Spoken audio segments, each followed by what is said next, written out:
wakitengene ijelehle phezulu bedengene labona ngontwandwa labonkosi bamphashabepo yabalandela kodithathe iwancede bedithemibala thelalasizwa waphroda kwazulu ephela ngamandla langaphokopela lalababesilana elangabane besikwe labavunyama lalabujema ngadekade yawalisidakudubelakade madebalani mandebele nokukandelile yalabonisane yalasinasandaba yalashaphezana ngamakhanda amadoda wathona umhlabalela yawagcwala ifundazwa mpula zokana esinye somkhuze esinye somthubela elibakhulelatha eziphethe kalongoma ithi malingazelezokana nabekala bangakezwa ithi ikhululezela siyimpolisanendo femnyama yasobhalula loshizikhotha ezekalongoma inkonyano lekhonephala ngasimabethoesenkulu masithanda uyahlala phanibona bahlalayo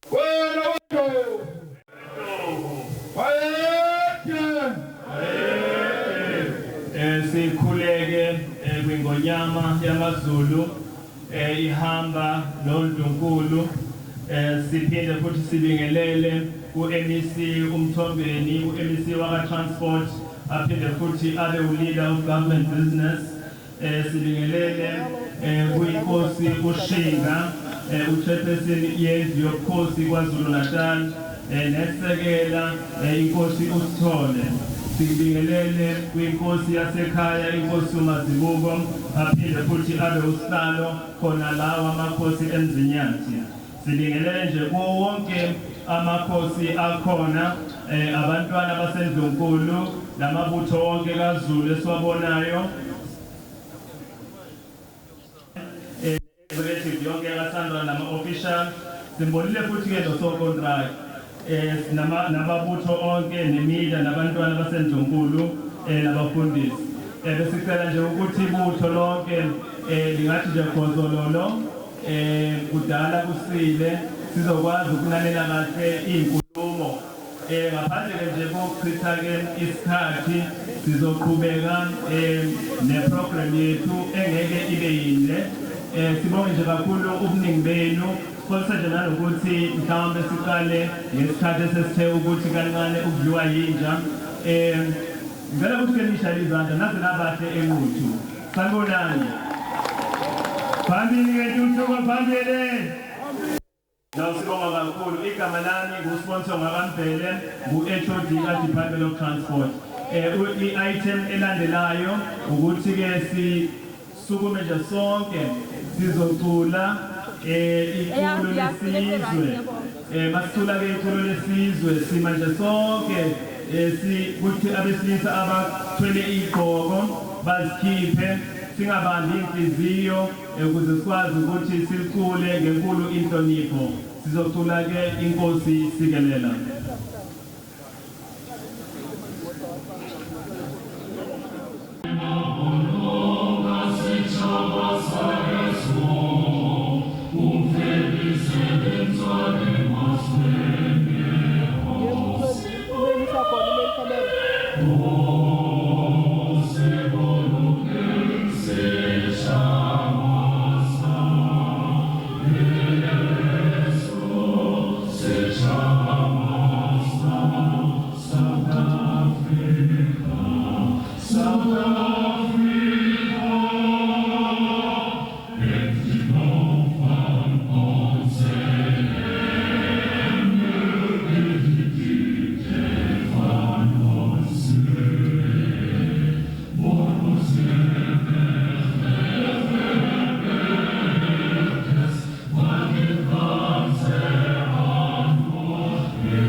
sesingahlala phansi ngaphandle nje kokuchitha isikhathi njengoba kade ngishilo ukuthi iprogram yethu izoba mfishane ngendlela eyisimanga lezikhulumi zethu zocela nje ukuthi zonke zingandikade sengizocela ke ozosixhumanisa nomdali ngiyazi ukuthi la eNquthu siyakholwa ukhona enginikwe yena upastor uMzila eze nje ngokukhulu ukuphuthuma eze ngaphambili ukuthi akwazi ukuthi asixhumanise nomdali emva kwalokho sobe sesithola ke amazwi aphuma enkosini uMazibuko woza mfundisi wami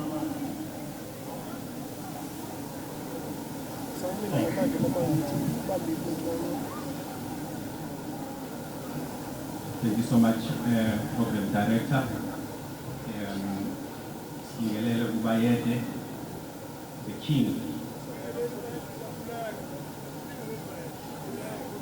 Siyakhuleka Ubayede, isilo samabandla onke. Wena wendlovu. Wena wendlovu. Bayede. Wena wendlovu. Bayede. Nondunkulu bakhe bonke bekhona phakathi kwethu kanye nabantwana basendunkulu bonke siphinde sibingelele inkosi uShinga usihlalo wamakhosi akwaZulu Natal inkosi Mazibuko amakhosi wonke no MEC we-transport Mr. Duma siyabingelela Central Board Chairperson umhambi kanye nozaba bonke ahambisana nabo abafundisi bonke the fivefold ministries siyabingelela phakathi wonke wesifundazwe nabo bonke abasivakashele emcimbini obaluleke kakhulu kangaka siyanibingelela wena wendlu sizofunda u1 Timothy 2 verse 1 to 4 ngakho konke uqala ngiyayala ukuba ukunxusa nokukhuleka nokucela nokubonga kwenziwe kwabantu bonke amakhosi nabo bonke abakhulu ukuze sihlale kahle nangokuthula ngokumesaba uNkulunkulu nangesizotha esipheleleyo lokhu kuhle kuyabongeka emehlweni kaNkulunkulu umsindisi wethu othanda ukuba abantu bonke basindiswe bafinyelele ukulazini iqiniso amen sizothandaza sivula lo mcimbi omuhle kangaka sithandazele isilo sethu sithandazele amakhosi sithandazele induna sithandazele MEC sithandaze umsebenzi wonke ozokwenziwa lapha kusukela namhlanje lobathi uthenwa isoli nje siyathandaza ukuthi umcimbi wonke ozokwenziwa lapha kusukela namhlanje uzopheleliswa kumlando esizweni sakwaZulu lokwenzakalayo siyathandaza ukuthi uNkulunkulu awusingathe lo mcimbi wanamhlanje sibona aphinda singathe umsebenzi ozokwenziwa lapha haleluya haleluya asithandazeni ke bazalwane baba egameni lethu inkosi yethu Jesu Kristu siza phambi kwakho manje siyazithoba sithi akukho esingakwenza ngaphandle kwakho qala nathi kube yi-center of everything that we are going to do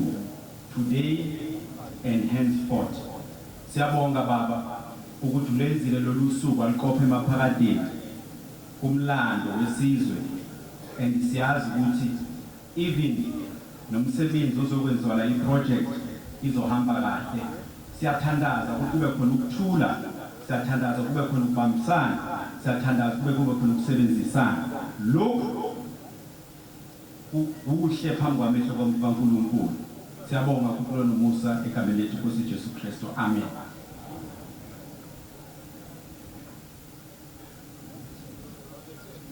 asimshayele elikhulu ihlombe umfundisi uMzila ukuxhumanisa nomntana wethu sizohlabela phambili nohlelo lethu bese sicela ukuthi ke angifuyile kuba nzima ke ukusukumisa inkosi kodwa inkosi ke izobona ukuthi ivela kanjani esizweni inkosi uMazibuko bese kunohlelo ke futhi azolenza oluphuma emakhosini Muna Nkosi yesizwe ngizocela ukuthi uzokhuluma nesizwe siyabonga Sinishayele phuli ihlombe eseza ngaphambili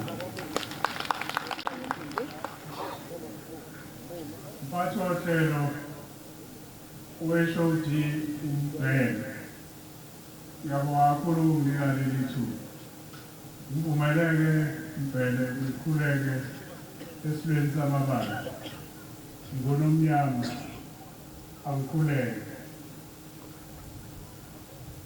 kanye noNdlunkulu usihlalo wendlu yamakhosi esifundazweni inkosi ehloniphekile yakwaShinga Delu usekela sihlalo inkosi ehloniphekile yakwaSithole Jobe our MEC uMthombeni ithimba elivela kwa Sandra ithimba elivela eminyangweni wakho Mthombeni kwa transport la esifundazweni bese kuba ithimba elivela kwa Transport National amakhosi onke aseNdlunkulu esinawo la abantwana baseNdlunkulu amabutho esilo ngikhoze kakhulu mabutho esilo ake nilekeleleke ngikhuleke kumdala ngizothi nje vumbu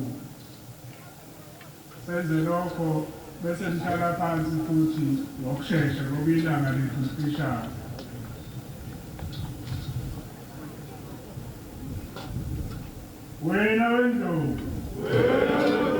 wena wendlovu bayeti sinesikhulu singabakho sina ama-officials-ke eminyango eyahlukene kahulumeni isizwe salapha eMangweni nezizwe zonke zakho sina angazi ukuthi kufanele ngithini ngaphandle kokuthi ngithi ubaba ulele kwethu kule game ubaba ulele kwethu okwesibili it has been a very long journey ngicabanga ukuthi kusukela ku-2019 before i-COVID kukhulunywa ngalo mgwaqo silwesikhulu abanye-ke bayasala endleleni ngoba abantu bayahluleka ukulinda Mthombeni bayahluleka nje ukulinda ukuthi izinto zikahulumeni zidinga abantu abafuna ukulinda futhi-ke nesilungu siyasho ukuthi izinto ezinhle zenzeka kulabo bantu abakwazi ukwenza njani ukulinda silesikhulu sithokoza kakhulu ngolomnyama ukuthi ufike ungene shini u-inherite okwashiwa umndumba angazi ukuthi insuku iqondane kanjani ngoba ngicabanga umhlaka-12 kusho okuthize kimi ongawulandeleli umlando yongikolele kodwa-ke silesikhulu egameni lakho Silo Samabala uthe angisebenze ngimukele njengomuntu obhekele iy'nkalo nemiholo amakhosi-ke ayinsika zobukhosi bakwaZulu nami-ke Silo ngeke ngikwazi ukumukela iSilo emhlabeni wazo njenge-sole trustee yomhlaba wakwaZulu kodwa egameni lakho Silo ngimukela sonke isizwe sakaZulu ukuthi asizizwe sisekhaya iloko engithunywe kona akuzeli uzokwethula inkulumo kwayedwa silesikhulu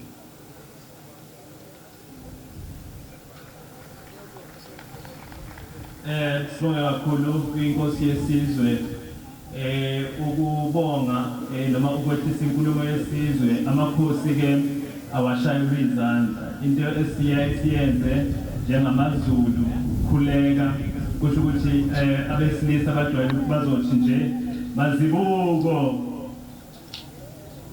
nzima bese belilizela ke omama. Kuba kanjalo ke sibonga kanjalo ke mangabe inkosi iqeda ukukhuluma.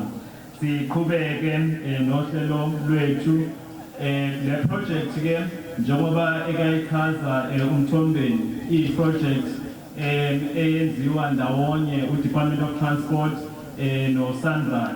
Sizocela ke uCEO wakaSANRAL kube khona naye amazwi azowabeka.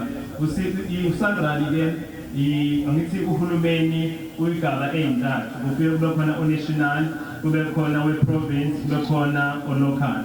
So ke uSANRAL uyi-agent noma uyisandla sika-national. Sizocela ke umfowethu uNdamani simshayele elikhulu ihlombe uDemani esezela ngaphambili ukuze azokwazi ukuthi asithulele inkulumo yakhe. Woza ke baba.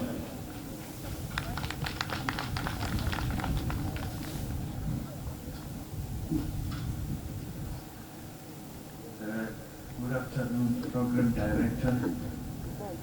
Let me observe the presence of the King, the MEC, all protocols observed.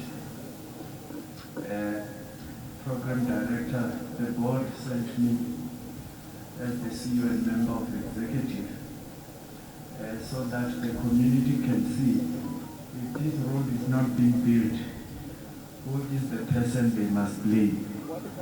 So now you know the face. If the team is not doing the right things with this road, you can always find me and ask me.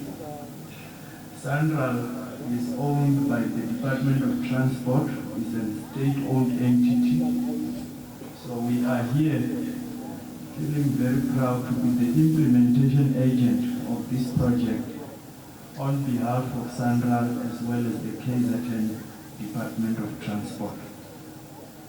We are going to start this project by no later than Monday, 5 May. So you will start seeing activity here. Indeed, as we have said, the value of the project is close to 400 million.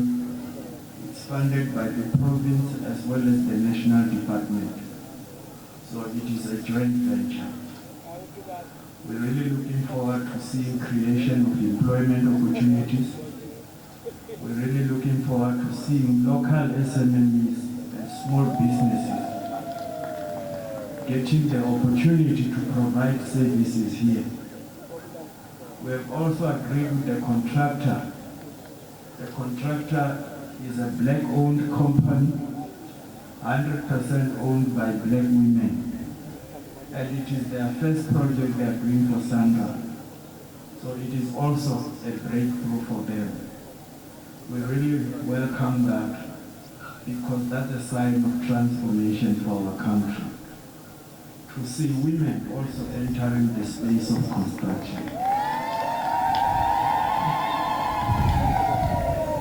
MEC, we have also agreed with the contractor that just outside here of this memorial site, they will build their site office, which when they are finished, those buildings and facilities will be handed over to the King. And the King will determine how best we can use those facilities in support of the memorial site. We have also agreed with our team that we will build a tourism attraction site further up there so that we can have something, maybe somewhere where we can build a restaurant, somewhere where people can sell their artwork, just to make sure that this area has got some economic activity, as well as something where tourists can come and gather instead of just a see-through road without anything that happens. So we really look forward to working with the community.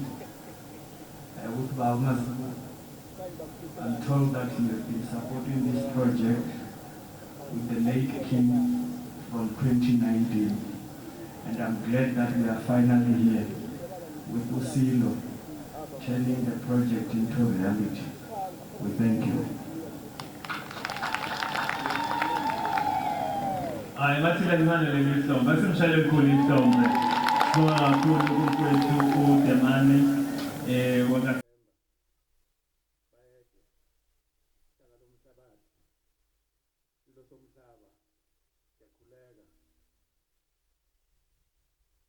oNdlunkulu besilo abakhona abantwana baseNdlunkulu abakhona sekela sihlalo wendzethu inkosi yakwaSithole inkosi uNzima usihlalo balapha eNzinyathi namakhosi wonke akhona Mthobeni ngqongqoshe wethu emnyangweni wezothutha ngibingelele kakhulu futhi abakaSanral CEO nosihlalo wakaSanral lethimba lonke likhona eliqondene nakwaSanral omeya bakhona balapha ngimbonile umbongo nabanye bangabe bakhona bangamakhansela induna zeyinsizwa amabutho wonke akhona azokotha isilo umphakathi wonke okhona lapha ngithi sanibonani ukubinga namhlanje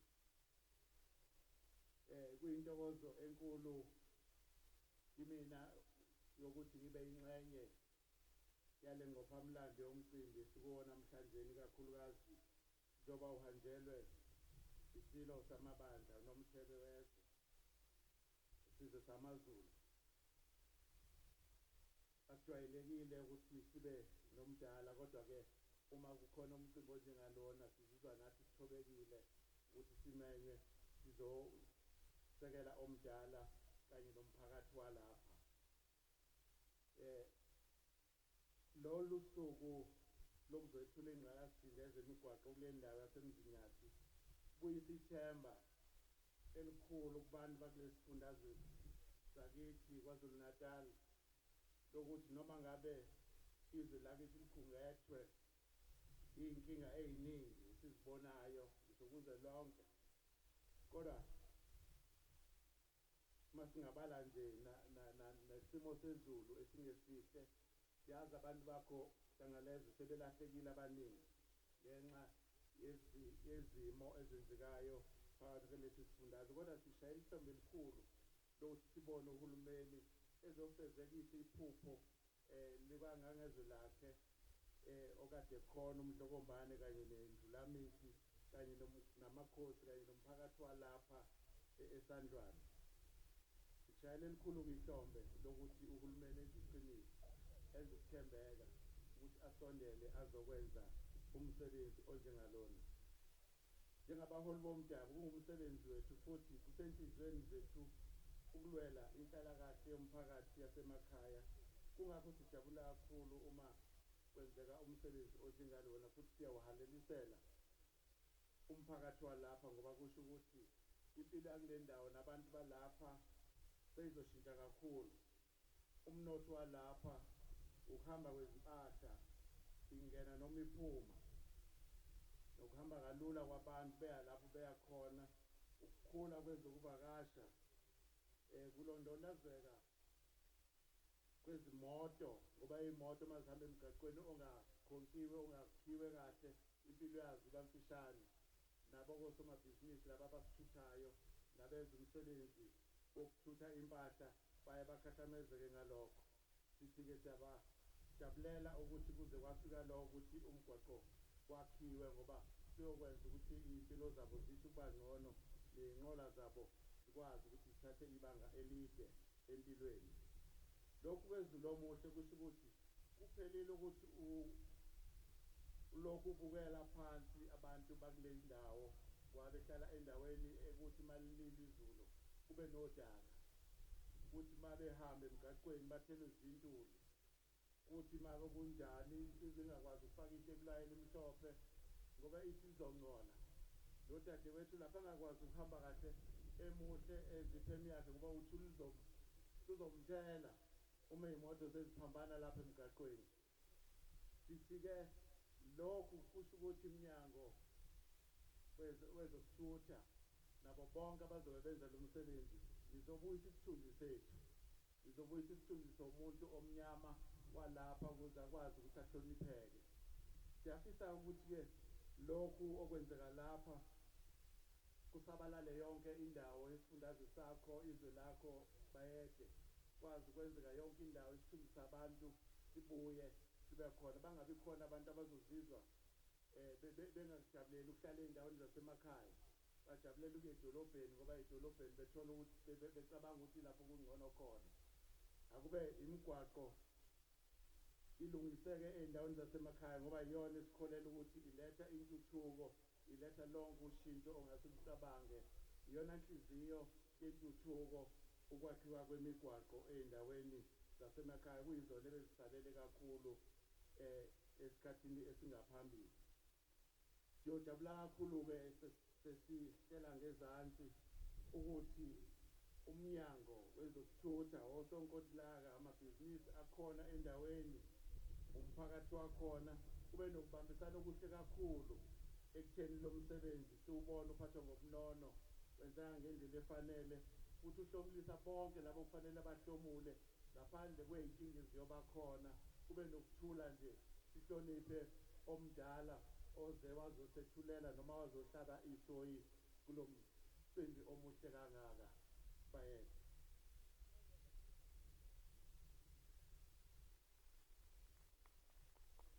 ngayishayela inkosi izandla ezinkulu kunalezo emlayezweni omuhle kangaka bandeka mngunomnyama siyakhuleka ndlulamethi yamakhosi singabakho thina silo siyafisa ukuthi-ke kungamakhosi asethuliwe la ngaphakathi kwethu inkosi ushinga uPloso kade ekhuluma usekela sihlalo umondlise inkosi yesizwe umuna uPhuthini sifisa ukuthi sibingelele abantwana basendlunkulu sifisa ukuthi sibingelele ibutho lesilo sifisa ukuthi sibingelele-ke ibhodi laka-Sanral eliholwa ubaba umhambi sekhulumile ugroup CEO okade sibambela uhlelo eShowD manje-ke silo kunomntwana uNkinobho umntwana uNkinobho wona la ushawe khona la uthe uthi umfundisi wathi hhayi kuyesilweni nje kuyakhuleka wakhuleka manje ngiyamxolisela ngiyamshwelezela umphathi ihlelo ukuthi siwantshontshela amakhosi siwakhulekele nesizodwa khona isilo awathintwa amakhosi namhlanje sikhulekela isilo nje so useyohlawula silo kodwa siyomshaka usazo oluncane kunabosomabhizinisi abakhona ngiyajabula kakhulu ukuthi kungene-ke uMageba u-former minister ophinde asihlalele kuNdlunkulu wakithi siyabingelela Mageba oNdlunkulu besilo sibabingelelile ngifisa ukuthi-ke ngoba izulu siyalibona Zulu siyokwenza njengoba eshilo omdala uthe nje ufisa ukuthi kube uhlelo lwethi sishwankathise siqede igama lomgaqo sihlangene ngawo i-Provincial Road u372 kuthiwa uP372 umgwaqo wesifundazwe saKwaZulu Natal kodwa ngenxa yenkece kwakuyothatha isikhathi eside kakhulu uZulu ukuthi siwuqede siwutransport ngoba mosowuphelele lo mgaqo ungadinga isigidi billion isilo sase siyacela-ke ku-minister esisebenzisana naso ngoba sekushiwo kwabeka umlando ngiyafisa siqhakambise ukuthi isile sihlele esihlalweni uma siyosithulela imigwaqo eqondene nasehlalankosi last year uthi kuhle kakhulu-ke nikwenza uDepartment of Transport kodwa isandlwane uma singakhiwe angikhululeki kwasithinta kakhulu-ke leso silo kungenxa yokuthi sisho njalo isilo umlomo ongathethi imanga sathi siyawuresponda uminister uthe nje mengene esihlalweni uminister Baba Chris wabe siyabuza ukuthi mfokaduma omuphi umgaqo ongathinta inhliziyo kaZulu uma ngase siwenze lo mgaqo bosazothatha isikhathi eside emakhosi asendlunkulu ngoba nishilo nje ukuthi wawubuye ngo-2019 sasethi asishintshe zonke iy'nhlelo bese siwuqala ngama-phases lo mgwaqo ku-phase 1 lesizowakha uma usuwonke-ke lo phase 1 sithi uzodla izigidi eziyofikela ku-400 million siyawakha njengamanje u-35 kilometers sizowakha siyawuqala ngokusemthethweni sifisa ukuthi sibike-ke silo ukuthi usonkontreka ozosakhela lo mgwaqo igama lakhe umpumelelo business enterprise ngiyafisa nje ukuthi athi lwacule ekhona uzumbona umphakathi uzothula umuntu ophilayo ohlala khona eSouth Africa i-consultant imbawula civil project basukume nje bathi bebe khona beyobonakala ngokusemthethweni naba lapha etendeni ibutho banomsebenzi kufanele bawugade bawuphathisa okweyikhali la kwaZulu banikezwe ithuba elingqayizivele ukuthi bakhulume phambi kwesilo sengiyohlawula mondisa ukuhlana amakhosi kodwa inkosi yakithi umkhulu ke lenkosi kungcono ngoba ngibhibhake esilweni imali esizoyitshala esizoyishiya kule district yase Zinyatha nenquthu local municipality ezobisalela osomabhizinisi 106 million ezosala nje endaweni efanele siyigade sithe isilo ke siyicophelele inembhokodo eningi kufanele ihlomule imbhokodo singayibangisi kubeka imali yawo nje Nkosi IDB 1 zikuyofika ku6 kunentsha efanele singayibangisi ithole intsha nayo ukuze ikwazi ukuthi ithola amathuba omsebenzi kunama veterans laba balwa belwela inkululeko esinayo namhlanje kuyofanele nabo bathole sibeke eceleni ukuthi nakhona ke umphakathi ubusuhlomula kunabantu sila aba130 esobathatha la enquthu abazoqeda lo msebenzi nje basendaweni abazokwenza umsebenzi usuku nosuku bewugadile lo msebenzi ukuthi wenzeka kahle siyoshiya imali u30 million kwi-local labor nje ezosala kubona bangabangiswa ngicabanga ukuthi izulu omnyama ondlela zimhlophe ngangivumela ukuthi mhla senza nje iphase yesibili eyobe senza bo64 kilometers ngeke lo mgaqo phela siqhubeke siloke siwubiza ngoP kwafika umdala ngicabanga ukuthi kuyomfanela lo mgaqo nje ukuthi ube yisilo umesuzulu kaZwelithini hlanga lomhlabathi kuyoba kuhle noZulu uyojabula ingubo yonke nakhona ngicabanga ukuthi iyavuma nakhona nomthebe wethu kuyinto enkulu kakhulu ukuthi kwenzeke usuku lalolukhulu ke lasesandlwana la 1879 liyohlala likhona ekhalendeni likwazi ukuthi libheke lo somabhizinisi siyasho nje ukuthi silo usidonse ngamadlebe ukuthi cha abasizakale abantu bakwaZulu Natal ikhona ke nakhona ke insizwa bese fika usonkontreka eyokwazi nje ukuthi imdedele nje usemente uvele kuyena umuntu wakithi akalithole ithuba nabakithi bonke siligade kahle amakhansela yokwenza lo msebenzi ukuthi isimo sibe kahle sekuwumlando ke ukuthi u50-50 kwaZulu Natal ifake wayo imali neprovince national wafake yayo imali sabe sesithi isilo mase siyivala kuyoba kuhle ukuthi singakhi nje main road kuphela kodwa le ndawo siyenze i-economic hub ukuze bathuthuke nabantu abazobe beqhamuka la siyabathuthukisa ke siyoshiya kwakhiwa izitolo kwakhiwa ama-access road ayobe ngenele emabhizinisini siwuthatha nje kunjalo nje umlayelo silo and so implementa to the T usho ukuthi ke le project inkulu inendlu enkulu phakathi nathi siyohlele siyigada nje uma kwenziwa nje operation siyahlola ngiyohlele ngenza sure ukuthi ngiyadlula ngiyayibheka le project ize ifinyelele ngasegcineni ngicabanga ukuthi ke iloko bekufanele sikushwe ukuthi ke konke sokwenziwa ukubheka umhlaba kwabhekwa ne-environment yabhekwa umsebenzi usumi ngomumo ngithi ngizama ukubheka inyosi yesilo ngoba somsukumisa omdala manje uthe lo hlelo nje asilithi ngicabanga ukuthi ngiyofisa ukuthi ibutho lisukume lonke inyosi isondele icela umdala ukuthi eze ngaphambili athathe istage sakhe akwazi ukuthi asho amagama aqondene neproject wena wendlovu bayethe wena ngazwela duma balapha ngekho mthwala umatafana abhulumile endulinde kokumasongumatsongo belogqile mani inzima lemnyama yengabende bezinkole ngonyama oba ngabasatekweni bena bakakhini akamakhosi wena wendlovu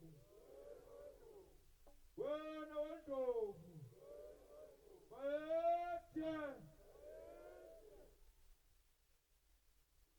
mina besilo thokozela ithuba lemini yanamhlanje ngithokoze kakhulu mphathohlelo mhlonishwa umvelo HOD ngibingelele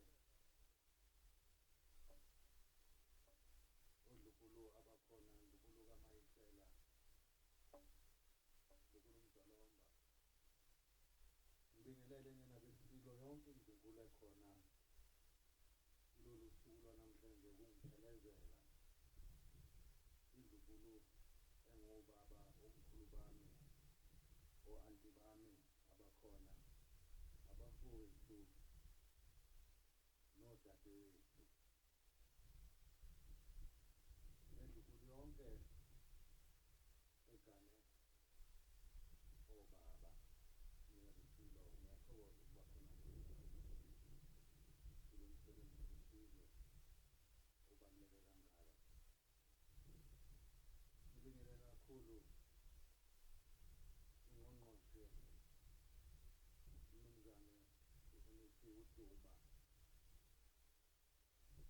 Ngibingelele kakhulu enkosini yaseNdlunkulu uSishinga usihlalo wendlamakhosi esifundeni sethu. Ngiyathokoza Nkosi yesizwe ukuba khona kwakho nesibhekela lakho Inkosi uSithole. Ngiyathokoza Dobe njengamihla yonke uhlezi ngibambisene nani makhosi aseNdlunkulu. Ngiyathokoza ukuba khona kwenu. Ngibonge kakhulu enkosini Mazibuko Nkosi yesizwe indawo esandlwane yembethwe nguwe. Ngiqhubeke ngithokoze kakhulu kumeya waseMzinyathi, umeya uNgubane. Ngiphakamise ukubonga okukhulu uRoyal Chancellor umnumzane uMhlonishwa uMagele. Ngiphakamise ukubonga futhi nokubingelela okukhulu kubo bonke abathe bahlanganisa nomsebenzi omhle kangaka.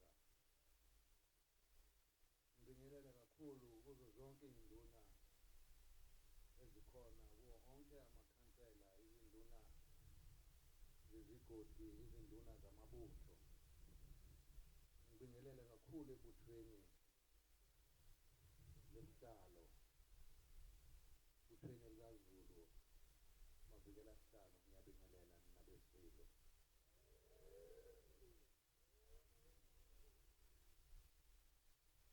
Ngibingelele kakhulu umnumzane uMhambi uyena sike sasebenza naye kakhulu ngokusondelana, sisebenza uhlelo nendlela ukuthi kuzosetshenziswana kanjani, okuyena ophethe ibhodi lakwa-Sunrise. Ngiyathokoza kakhulu umhlonishwa uMhambi. Ngithokoza kakhulu ku-CEO wakwa-Sunrise. Ngithokoza kakhulu nawe Ncusi. Ngiyazi besibambene kakhulu senza lo msebenzi engiwubiza ngokuthi uwumkhuleko. Mina besilo sengiqala inkulumo nje kangizukuba mude ngenxa yesimo sezulu, ngoba sike saxwayiswa ngesimo sezulu. Kodwa-ke ngokubekwa kwey'nsuku lolu suku bekumele ligcine lwenzekile. Mina besili sengiqhubeka ngibonga kakhulu, ngizwa umunyu mangime lapha phambi kwenu ngalolu suku lwanamhlanje.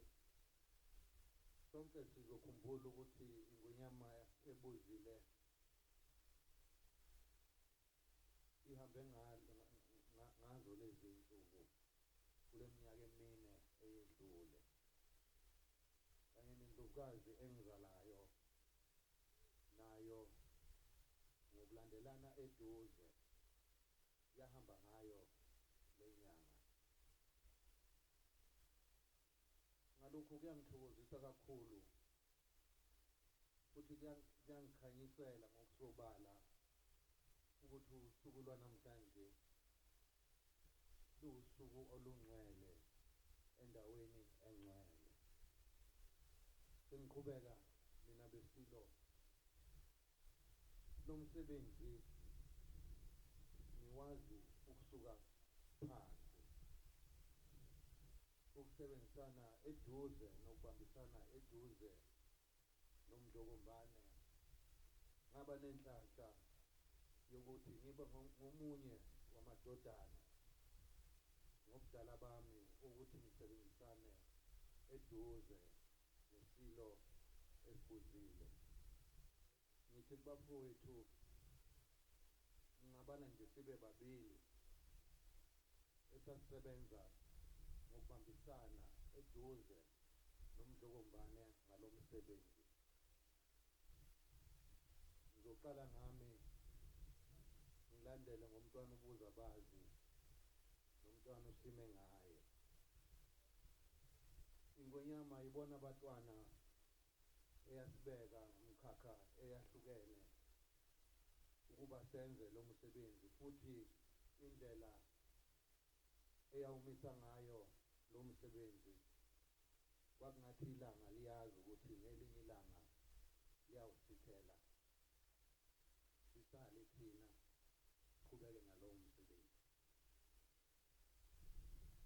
Mina besilo umphakathi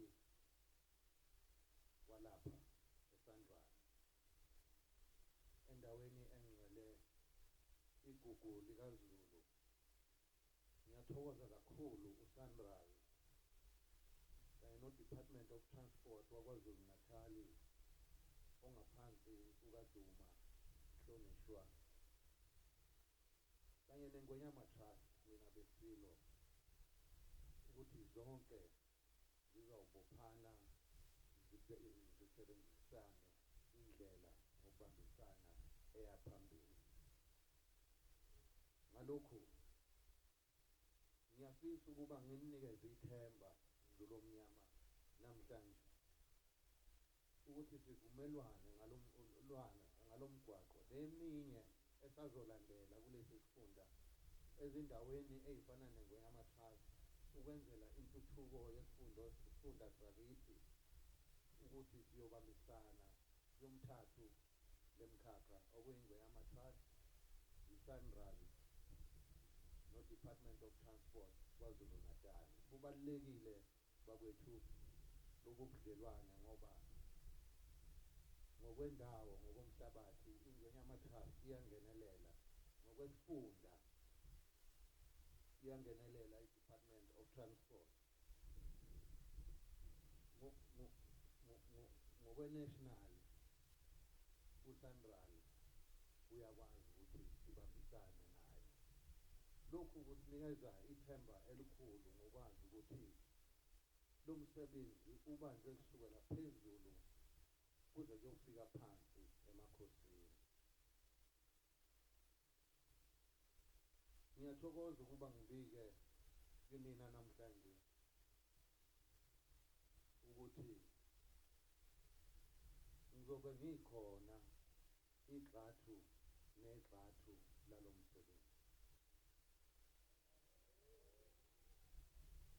Sizobambisana mina besilo ngoba ngihlezi ngisho ngithi thina umdlokombane simhlonipha noma engasekho, kanjalo nawo onke amakhosi ahlale kulesi sihlalo siwahlonipha nemlayelo yakhe abayishiya beyenzile, sibahlonipha noma sebengasekho phakathi kwethu. Ukunikhumbuzela lokho thina besilo, inkosi kayifi, ayishoni futhi inkosi, ayincwathwa futhi inkosi. Inkosi iyakhothama, inkosi iyatshalwa. Ithini sitshaliwe bese kumilenye ezoqhuba la kade ubambe omdala khona. Mina besilo sengiqhuba inkulumo, kusemqoka ukuba siqonde mina besilo ukuthi intuthuko isisemnyango isifikile endaweni yaseSandral. Ngiyathokoza. ngangihlezi ngulwela lokho ngokuthatha izaluleko umdlokombani ukuthi kumele kusetshenzwe kanjani endaweni yaseSandwane ngoba wayekhathazekile ukuthi abantu baseSandwane batomula ngomkhosi waseSandwane kuphela unyaka wonke emva kwalokho amathuba ebese yabavalekela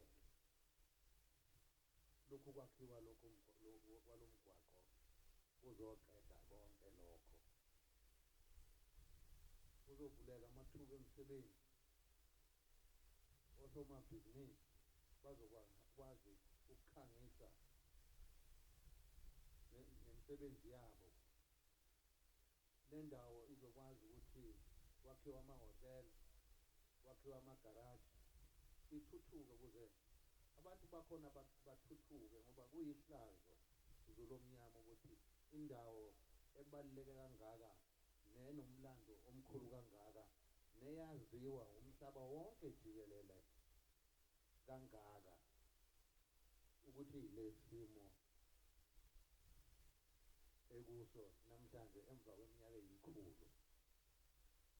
kumile lokho kodwa yazi ukuthi ukucindezeleka komuntu omnyama nomuntu owumZulu ikhona okwaba nomthelela kukho konke lokhu kodwa siyakwedlulisa ngoba namhla kunamhla kusasa kukusasa izolo bekuyizolo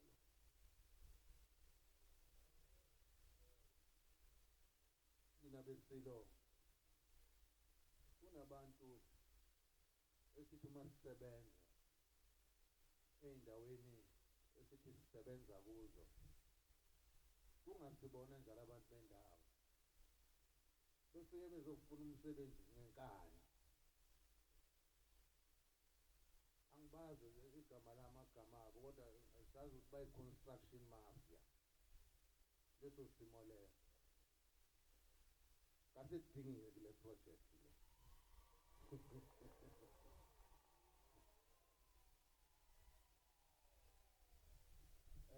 makukhona ababaziyo abadlulise lowo mlayezo ukuthi indlula mithi iyacela bakwethu ukuthi bengezi ukuzophazamisa lapha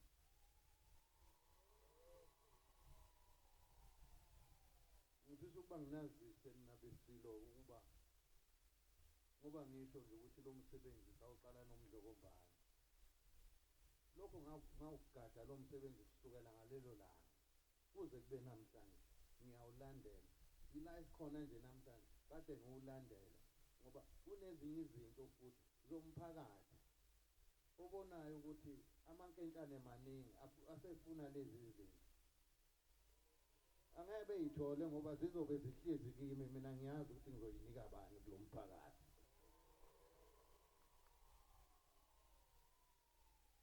imina nqolobane yesizwe manje uma nizothemba omunye umuntu nizoyibona ukuthi nifana nobani mina besilo ngihlezi ngisho ngithi intuthuko kwesinye isikhathi inhle imbi kuningi eza nakho kwesinye isikhathi uyakubona ukuthi umgwaqo uhanjwa kuwo kodwa futhi uma sekufakwa itiyela ukuhamba kulowo mgwaqo kuyanda kwanda yonke into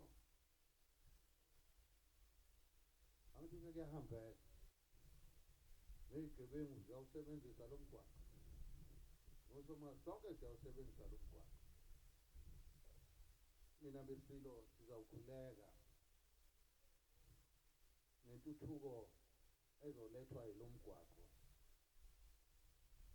ukuba kuvimbeke yonke inkinga khona ukuthi awu sekukhona itiyela bese esuka le eGoli ezogilela imkhuba ayenza lapha eHillbrook ezodayisa la kulo mgwaqo asisekhona itiyela liyahamba nalokho intuthuko iyahamba nokungcola okunjalo. Ubona amantombazana aseshaya ikete ezifishane lapha eshaya izithupa la. Ufile ke lo mphakathi. Uyobufile nalokho sizokubheka ukuthi kungenzeki ngoba akukho emthethweni. Ngisho ngalokho ke nina besifila ukuthi inhle imbi. Bengiyibhekileke le ntuthuko kusukela ekuqaleni kuze kube manje. Le ntuthuko eza la iyiyo ihlobile futhi. Ngoba asifuni futhi intuthuko ezosihlukanisa phakathi. Unikezwe lo kwinkece enganikwa lo. Thina sazi ukuthi kwaZulu kudliwa ndawonye. Ngifisa kube njalo-ke nakulo msebenzi. Abantu bala betomule kulo msebenzi futhi bazotomula. Nimzwile umhlonishwa uDuma esho ukuthi ingakanani imali ezosala nje lapha. Bese soyithatha isifikile-ke manje singabe sayidedela. Mina besilo ngithokoza kakhulu. Ngiyazi ukuthi kuyo yonke imikhakha esibambene nayo lapha lo msebenzi ngithanda ukubiza ukuthi kusempini ngoba kwakusempini. Mase uthatha kanjalo uzophothuleka kahle. Ngithokoza kakhulu Mnumzane Mhambi. Ngiyazi ukuthi uxakeke kangakanani. Ngiyathokoza kakhulu ukuthi sivumelane ngalokhu okuhlangene ngakho namhlanje. Mina okwami bekuwukuthi ngizohlonipha umsebenzi owaqala ubaba. Namhlanje uqedelwa yimina. Ngiyathokoza mhlonishwa uDuma. Isona sakhiwo sokuqala lesi esizobizwa ngegama lami. Nami ngiwumuntu namhlanje.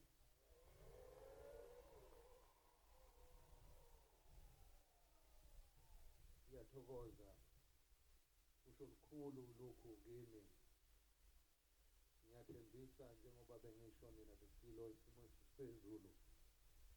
Angizokwanda kakhulu ngamazwi kodwa egameni lawo onke amakhosi akhona. Onke amakhosi ake aphila. Nalapha entabeni engcwele onke amabutho alwa elwela lesi sizwe. Elwela lo mhlabathi ukuthi ubusiseke nawo amabutho awugade lo msebenzi. Ngithokozela kakhulu wonke umphakathi waseMzimnyathi ngokwe-district. Ukuxhumana ukuye izibhedlela impilo isizoba lula. Asikubuke kanjalo. uNkulunkulu usibusisile.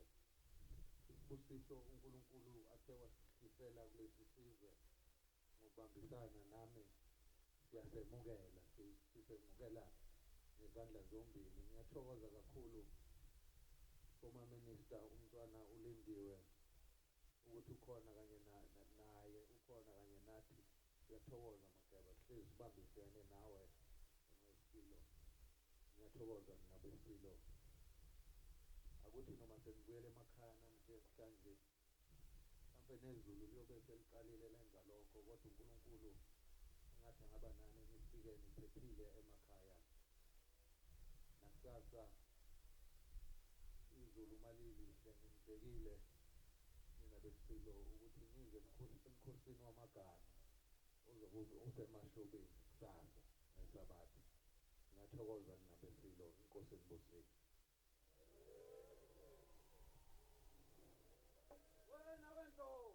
umphakathi usayitshela omkhulu lapho esifundazweni sakithi kaZulu kwezomthetho yabadida nabasendiya abuyele emuva amandiya elilini amakhanda athi umphakathi udlala umampatile lapho ekhathini ebhalitho ola mphakathi umdudlane uyesaba futhi uyenqaba ukulahla inkosi lapho ekhathini bebekudlwana izilwane ngezekhathi zinkulu izindaba iphuma uqobo kwelalithi kaZulu sezose ngana-20 Makiba umntakandaba yenqabe konke ngenabaphelezeli ngoba kulahlekelwa nayisizwe ngesikhasenza ngakhona ithi kaZulu solahlekelwa nesamamunga khula mandiba liyashonelana umsindo wengonyama trust ungowani bondaba uyobhusela amakhosi ukuthi uthumala ngoba imbabazane isiwahaqazile amadoda nangezinyembezi ngapha ngasempangeni imvali imfana nakiba londabini affidavit iyakubambela bomthetho lisho kwena-ke bekwezela yakithi enkundlana abayikhiphe enkulu endlini babebambela amahlazo bathuka isizulu ubumbusi gidigidi kanti okandaba bengenamali isigwembe sikandaba esigwembisa indlela ngezetheku unozile abafazi ngenduku yethusi avukade umangcobo umangcobo yahlupheka ngonyama akanasicathulo ulutaphe ngoqeqayo namhlase uhlwembe inkosi ushaka lapho esikhululweni sendiza khathaza ndaba sobehlule khathaza ndaba sibona amavaka kade sagcina kwabona kwelakithi kaZulu hlanga lwamakhosi wena wedlovu ayethe hlanga lamakhosi sasiyalivana uhlelo ombulo omnyama siyathola kakhulu ngomsebenzi wesizwe kuwusuku oluhle kakhulu-ke namhlanjena ithe beyihlanganisa-ke le mnyango yazi ukuthi mekhona umdala kuyaye kufanele-ke singafiki nje sihamba ngezandla kunamagubha aqhamuka ka-transport naka-Sandral esiwahlanganisile esowathulela ingonyama ukuze usuku lube luhle. Yabona siyabonga Njomane ukuthi yasilungisela uNjomane ukuthi isidlule nje isilo sibone amagubha esithi siyofisa ukuthi-ke umsebenzi siwuvale kahle ukuthi akwazi ukuthi adlule. Singadlula nje kancane angazi-ke noma Njomane nifuna sifike zima noma sifike zidlule zime laphakathi kwethu kancane ziyama kancane before kube okay ngiyofisa sizisondeze